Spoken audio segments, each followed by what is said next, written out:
ఏంటి? సిగరెట్. లేదు. అబద్ధాలు ఆడితే ఆడపిల్లలు పుడతారు. ఇందాకేగా చూశాను. నువ్వు సిగరెట్ ఇచ్చావంటే నేను అగ్గిపుల్లు ఇస్తా. No thanks. నీ అగ్గిపుల్లు ఏం అక్కర్లేదు. ఇదిగో.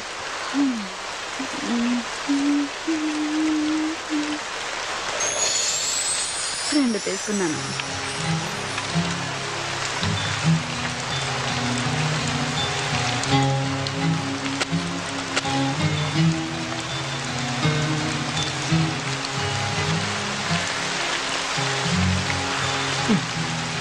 గురు వెళ్దామా? ఏంటి? పక్క గల్లీలోనే హోటల్ ఉంది. రూముకు 500, నాకు 1500, మొత్తం 2000. హోటల్ వద్దనుకుంటే కార్లో అయినా ఓకే. 500 సేఫ్. ఏంటి గురు ఆలోచిస్తున్నావు? ఈ టైంలో కూడా ముడిచి కూర్చుంటే వర్షం కూడా బాధపడుతుంది. ఏం గురు? చేది అసలు ఏమనుకుంటున్నావు నా గురించి? నేను ఎవరో తెలుసా? మగాడు అనుకుంటున్నాను కాదా? పొగరు నీకు. అసలు నువ్వు ఆడదానివేనా? ఆడదానికుండే ఒక్క లక్షణమైన ఉందా నీకు? ఉన్నాయి కాబట్టే ఇక్కడ నిల్చున్నాను. నా మూడు అసలే బాగాలేదు, నన్ను విసిగించుకు వెళ్ళు. నీకు అసలు ఉంటేగా మూడు. చాలా దునియా అంతా డబ్బులిచ్చి చెయ్యించుకుంటారు. వీడికేమో ఫ్రీగా వేస్తే వద్దంటున్నాడు. నిజమే, ఆడది అడిగితే అలిసే మరి.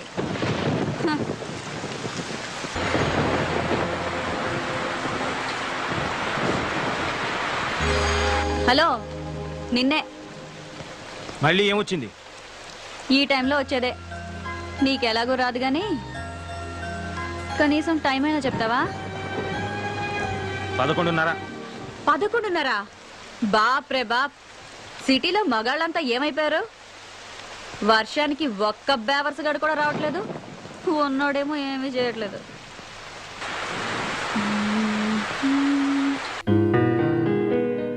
మనసున మనసై మనసున మనసై బ్రతుకున బ్రతుకై బ్రతుకున బ్రతుకై తోడొకరుండిన తోడొకరుండిన అదే భాగ్యము అదే స్వర్గము.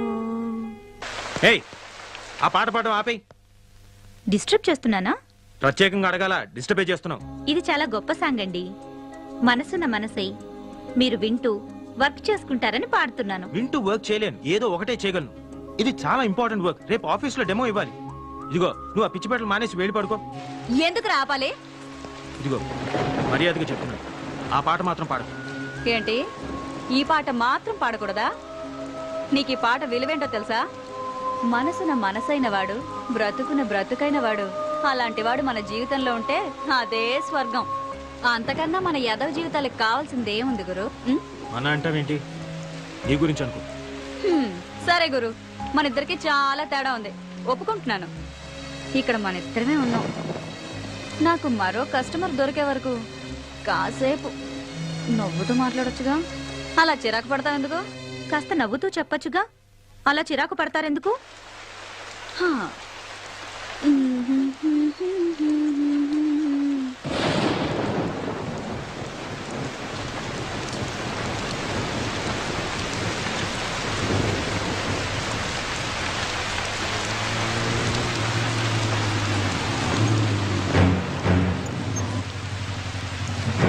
సార్ జాగ్రత్త. ఏంద్రబాయికి వర్షం. నమస్తే శంకరన్న. ఏయ్, అన్నా అని పిలవద్దని నీకు ఎన్నిసార్లు చెప్పాలనే? ఏదో అలవాటైపోయిందన్నా. అదిగో మళ్ళా. ఎవడాడు? కస్టమరా? కాదులే, కారు ఆగిపోయింది. ఆగిపోయిందా? ఆపిండా? చూస్తే అలా కనిపించట్లేదు సార్. ఏంది రోయ్, వాళ్ళు ఏమన్నా ఐడెంటిటీ కార్డులు పెట్టుకొని తిరుగుతారా ఏంది? సర్లే. ఏ పోరి, ఆ లొల్లి కృష్ణాడు ఎక్కడే? నాకేం తెలుసు? నాకేం తెలుసా? నీకు ఆయనకి జర ఎక్కువైందే. ఆడి ఇయ్యాల్సిన మామూలు ఇయ్యలే. ఎక్కడున్నాడో చెప్పు, దాని తోలు తీసి నా యూనిఫామ్ కుట్టించుకుంటా. డబ్బు నాతో పంపించట్లే. మరి ఇందాక తెలియదన్నో? నువ్వు డబ్బు గురించి అడగలేదు, కృష్ణ గురించి అడిగావు. ఏయ్, నీకు నిజంగానే బాగా ఎక్కువైందే. 2000 ఇయ్యాలే. 100 తక్కువైంది. ఏం సంగతి? ఇది మింగేసిందేమో సార్.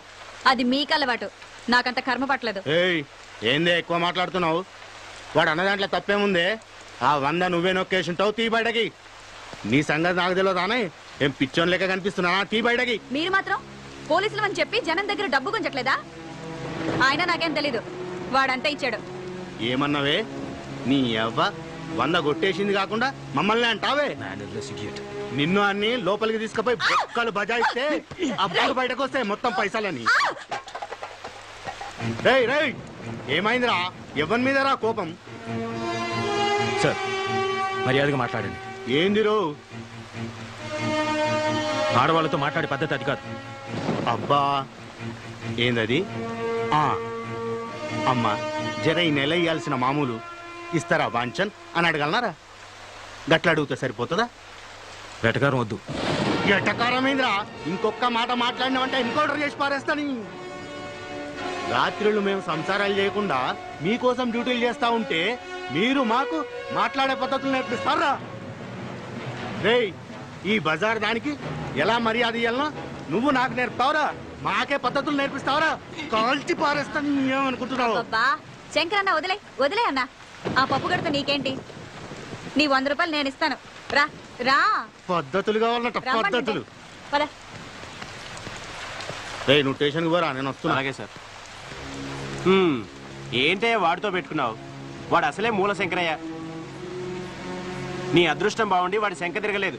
లేదంటే నువ్వు ఇప్పటికి చచ్చుండేవాడివి. ఎందుకైనా మంచిది, నువ్వు కొంచెం వెళ్ళిపో.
ఏమంటున్నాడు? 100 రూపాయలు తగ్గిందన్నాడు. నువ్వేం చెప్పావు? లెక్క సరిపెట్టొచ్చాను. ఇడియట్. Mannerless idiot.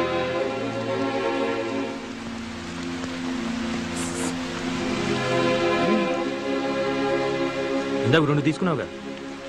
నలిగిపోయింది.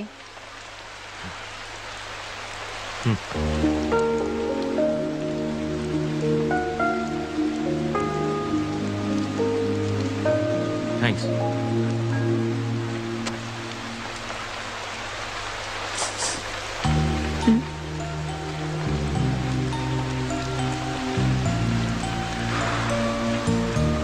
నీ పేరేంటి? గులాబీ. నువ్వు నువ్వు అది ఏం చేస్తున్నానా? వ్యభిచారం. ఇంకా నాకు తెలిసిందే ఇదొక్కటే గురు. ఎప్పటి నుంచి? అమ్మ దహన సంస్కారాలకి డబ్బులు లేకపోతే వేరే దారి లేక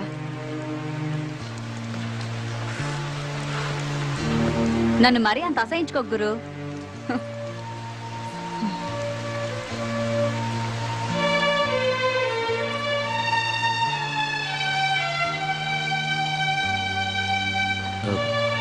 ఇంతకీ కృష్ణ ఎవరు? నా బ్రోకరు. అవును, ఆ 100 నిజంగా నువ్వే తీసావా? అసలు వాడు నాకు డబ్బులు ఇస్తే కదా. మరి వాడే ఇచ్చాడను? అలా అనకపోతే వాడిని బొక్కల తోసి ఏ కీలు కాకీలు విరిచేస్తాడు ఆ శంకరగాడు. పోతే పోయాడు, నీకే. నేను ఇబ్బందుల్లో ఉంటే కాస్త ఎక్కువ డబ్బులు ఇప్పించేది వాడే గురు. వాడికి ఏదైనా జరిగితే నేను కష్టాల్లో పడతాను. అందుకే ఆ శంకర్ గాడితో అలా అబద్ధం చెప్పాను. అయినా అసలు ఇందులోకి ఎందుకు దిగావు? వేరే పని ఏదైనా చేసుకోలేకపోయావా? చెప్పాను కదా గురు, తప్పని పరిస్థితుల్లో అలా జరిగింది. తర్వాతైనా మానేయచ్చుగా. అమ్మా నాన్నలు పోయాక మామయ్య నాకు మంచి ఉద్యోగం ఇప్పిస్తానని తీసుకొచ్చి రజియా బేగంకు పరిచయం చేశాడు. అప్పటికే ఆ ఇంట్లో చాలా మంది అమ్మాయిలున్నారు. ఏంటో అనుకున్నాను. ఆ రోజు రాత్రికి కానీ నాకు అర్థం కాలేదు నేను మోసపోయానని. ఆ తర్వాత పారిపోవాలని చాలా ప్రయత్నాలు చేశాను. నా వల్ల కాలేదు. చేసేది లేక ఇలా బొమ్మలా బ్రతుకుతున్నాను.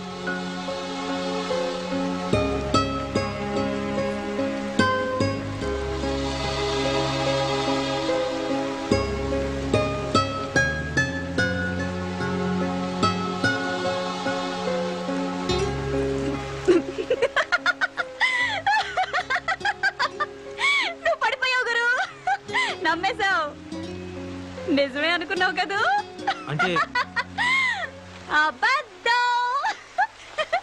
3 పెగ్గులయ్యాక ఈ కథ చెప్పానంటే 500 టిప్పు గ్యారంటీ. మందు పడకుండానే నువ్వు పడిపోయావు. ఇక మందు పడ్డవాడు తెగ జాలి పడిపోయి పెద్ద హీరో పోజు కొడుతూ 500 తీసిస్తాడు. ఏంటి గురు ఆలోచిస్తున్నావు? నువ్వెవరికైనా టిప్ ఇచ్చావా?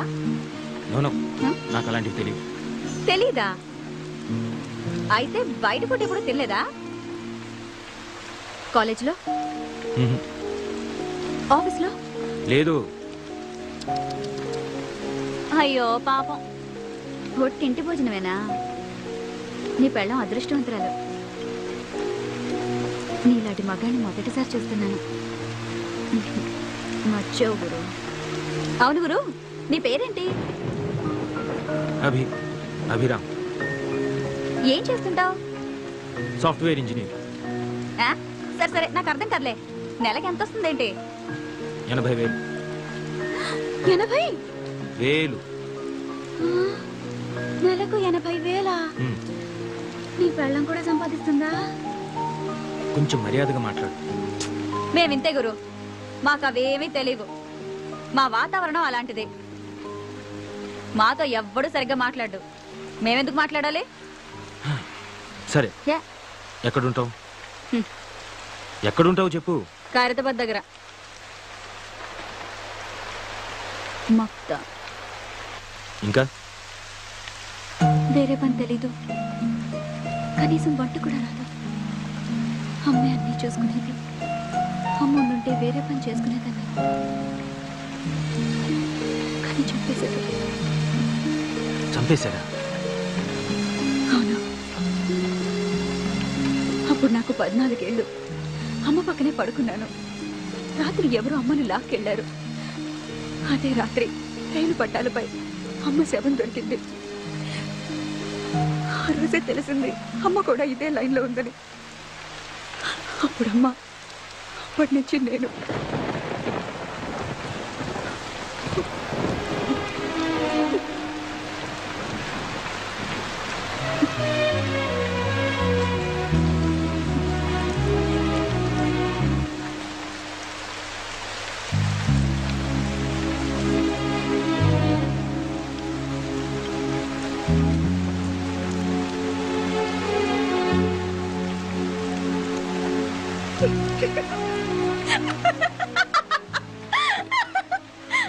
ఎందుకు నవ్వుతావు?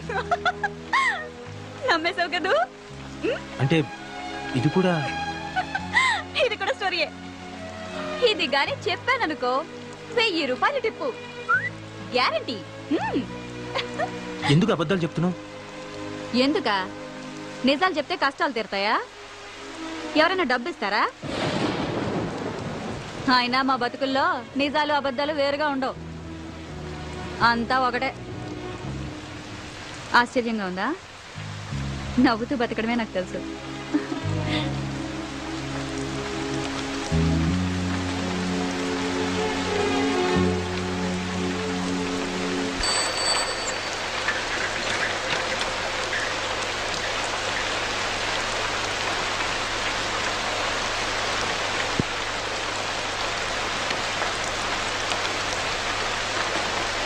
రేయ్, ఇంత రాత్రాల బయట తిరగొద్దని చెప్పానా? పైగా వర్షం. నీకేంట్రా అంత అవసరం వచ్చింది? వర్షం రాకముందు నుంచే తిరుగుతున్నానక్క. ఏదో సమాధానాలు బాగానే చెప్తావు. టీ తీసుకోక్క. నన్ను అడుగుతావేంద్రా? ఆయన అడుగు. సార్ టీయా కాఫీయా?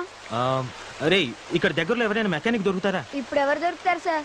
వర్షంలో అందరు కొట్టుకుపోయి ఉంటారు. అంటే అది కాదు. పోనీ ఇక్కడ దగ్గరలో ఎక్కడైనా మెకానిక్ షెడ్ గానీ లేదా పక్క సందులో ఎక్కడైనా మెకానిక్ షెడ్ గానీ ఏమైనా ఉన్నాయా? అంటే ఏమి? ముందు టీ తాగండి సార్, తర్వాత మాట్లాడుకుందాం.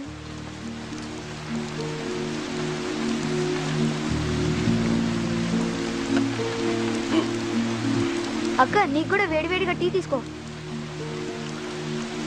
ఆగరా, తాగుతాడోని. ఇలా తడిసావనుకో జ్వరంతో కూర్చుని స్కూల్ ఎక్కడతాం. అబ్బా ఏం పర్లేదక్క, వదిలే. రే, నోరుతారు. మళ్ళీ ఆ దిక్కుమాల గుడ్కా తిన్నావు కదా, అవి తింటే నోరు పాడైపోతుందిరా. గవర్నమెంట్ పోస్టర్లు కూడా వేసింది, చూడలేదా? సినిమా పోస్టర్లు అయితే బాగా చూస్తావు. అబ్బా రోజు కూడా తింటే ఏం పర్లేదు లేక. ఇంకోసారి తిన్నావనుకో వీపు చీరేస్తా, సరేనా? అబ్బా తినండిలే, వదిలే అక్క. సార్ సిగరెట్ కావాలా? కింగ్స్ ఉన్నాయా?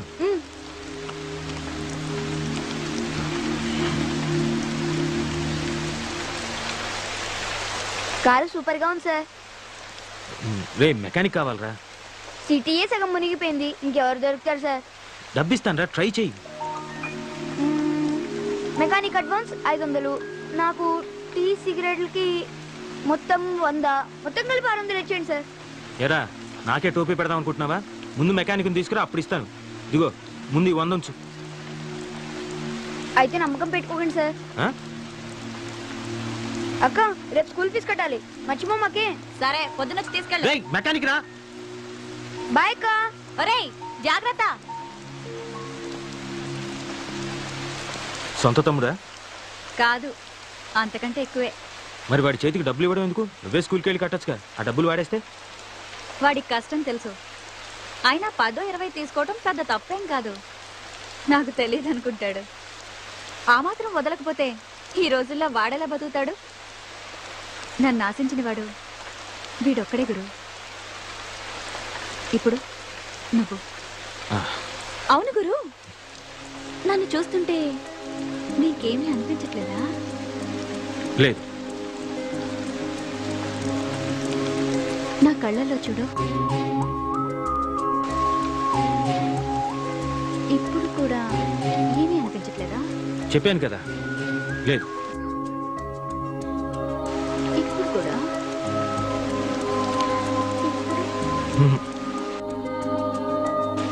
లేదు.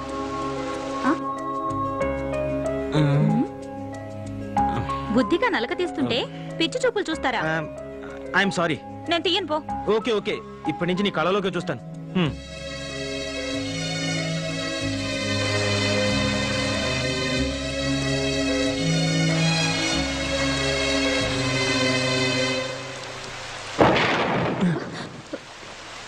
గులాబీ, వీడేంటి ఈ టైంలో వచ్చాడు? రాజా, ఏం చేస్తున్నావు ఇక్కడ? తనని నేను పెళ్లి చేసుకోవాలనుకున్నాను. తను నన్ను చేసుకోకపోతే నేను ఇక్కడే చచ్చిపోతాను. సార్, నేను మాట్లాడతాగా, నువ్వు కూర్చో. అదిగో వస్తుంది. అప్పుడే అయిపోయిందా? ఎక్కడికి వెళ్ళలేదే. అలాగా, ఆ రాజాని ఇక్కడికి రమ్మన్నావట. నీకోసం వచ్చాడు. నిజంగానా? అవునే, నువ్వు పెళ్ళికి కూడా ఒప్పుకున్నావట. నేనేదో మజాగ్గా అన్నాని, వీడొస్తాడో రాడో అని వచ్చాను. సరే, వచ్చావు కదా, వెళ్ళు. ఎక్కడికైనా వెళ్ళిపోయి హాయిగా బతుకు. ఈ నరకం నుంచి నిన్ను బయట పడేస్తున్నాడే, ఒప్పుకోవే. అది కదే, వీడికి నాకు వయసులో తేడా అంతే. నీకు వాడంటే ఇష్టమని నాతో ఎన్నిసార్లు చెప్పలేదు? ఇప్పుడు నువ్వు కాదంటే వాడు నిజంగా చచ్చిపోతాడు. నా మాట విని వాడిని పెళ్లి చేసుకో. రా, పద.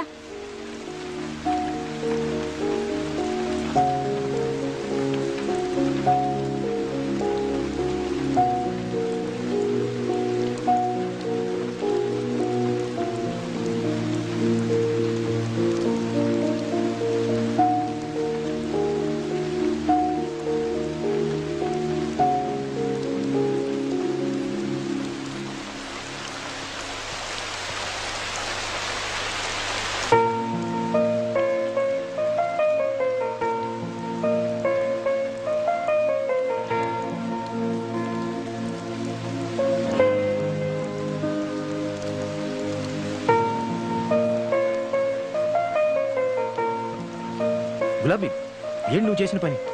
ఆ కుర్రాడికి ఎంత ఫ్యూచర్ ఉంది. 35 ఏళ్ళ ఆవిడతోటి ఓ 20 ఏళ్ళ కుర్రాడికి పెళ్లి జరిపించడమా? అది చాలా తప్పది.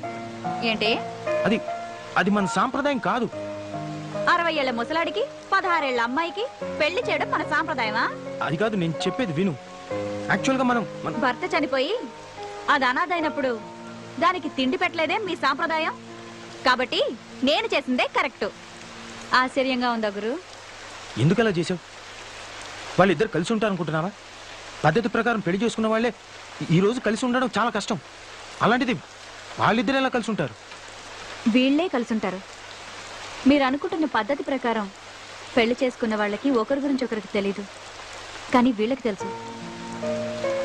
దాని గురించి అంతా తెలిసి కూడా వాడు చావడానికి సిద్ధమయ్యాడు. వాడు దాని శరీరాన్ని ప్రేమించలేదు, మనసుని ప్రేమించాడు.